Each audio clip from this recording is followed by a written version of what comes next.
Pahalgam attack के बाद अब इंडिया पाकिस्तान में मिसाइल स्ट्राइक्स कर रहा है, बिना ये सोचे हुए कि इसका रिस्पांस भी ऐसा ही होगा। पहलगाम अटैक जिसमें 26 लोग मारे गए और बहुत से लोग जख्मी हुए, उसके पीछे कौन है उसे कंफर्म किए बिना इंडिया वॉर चाहता है। अगर आपको जंग करनी है तो पहले कंफर्म करो कि ये पाकिस्तान ने करवाया है। और इंडिया की तरफ से किए गए इन मिसाइल स्ट्राइक्स में 31 लोग मारे गए हैं और 47 लोग जख्मी हुए हैं, including women and children. In attacks के कुछ ही घंटों बाद पाकिस्तान एयरफोर्स ने 5 इंडियन फाइटर जेट्स को गिराया है। और चलिए आज के इस वीडियो में इस पूरे मैटर को समझने की कोशिश करते हैं।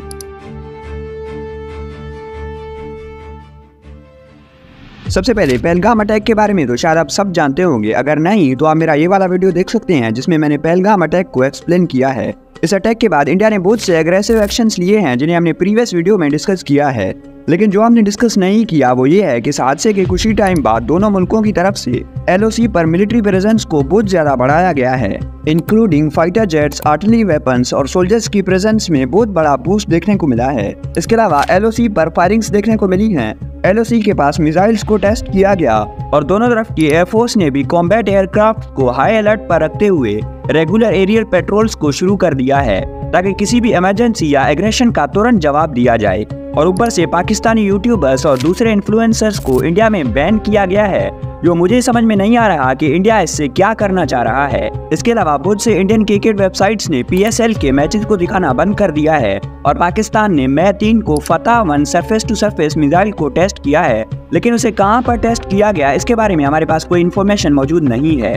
और 7 मई के रात के अराउंड 1:30 बजे इंडियन एयरफोर्स ने पाकिस्तान के बहुत से एरियाज में 24 मिसाइल स्ट्राइक्स किए हैं, इंक्लूडिंग बहावलपुर, मुजफ्फराबाद, कोटली, रावलकोट और नीलम वैली। ऐसी बहुत सी जगहों पर मिसाइल स्ट्राइक्स किए गए हैं और इन मिसाइल स्ट्राइक्स को इंडिया ने प्रिसीजन मिसाइल स्ट्राइक्स कह के डिफेंड करने की कोशिश की है और कहा है कि किसी भी सिविलियन को टारगेट नहीं किया गया है, जबकि यहाँ पाकिस्तान में हमारे न्यूज चैनल्स कुछ और ही कहानी बताते हैं। इन मिसाइल स्ट्राइक्स में 31 सिविलियंस मारे गए, जिनमें औरतें और बच्चे भी थे, और 46 लोग इंजर्ड हैं। और इसके रिस्पॉन्स में पाकिस्तान ने 5 इंडियन फाइटर जेट्स को गिराया है और एक ब्रिगेड हेडक्वार्टर्स को भी डिस्ट्रॉय किया गया है और बहुत सारे इंडियन ड्रोन्स को भी गिराया गया है। और 8 मई के सुबह को लाहौर और पिंडी में बहुत सारे ड्रोन स्ट्राइक्स किए गए हैं और यहाँ पर सीधा सीधा दिख रहा है कि सिविलियंस को टारगेट किया जा रहा है।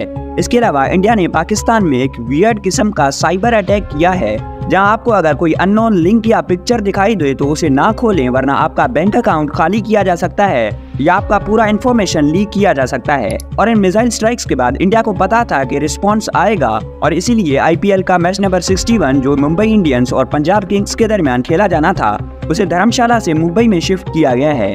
और इसके अलावा PSL के भी बहुत सारे मैचेस को पोस्टपोन किया गया है। और अगर आपको इस पूरे कॉन्फ्लिक्ट से अपडेटेड रहना है तो आप मेरे चैनल को सब्सक्राइब कर सकते हैं। Thank you.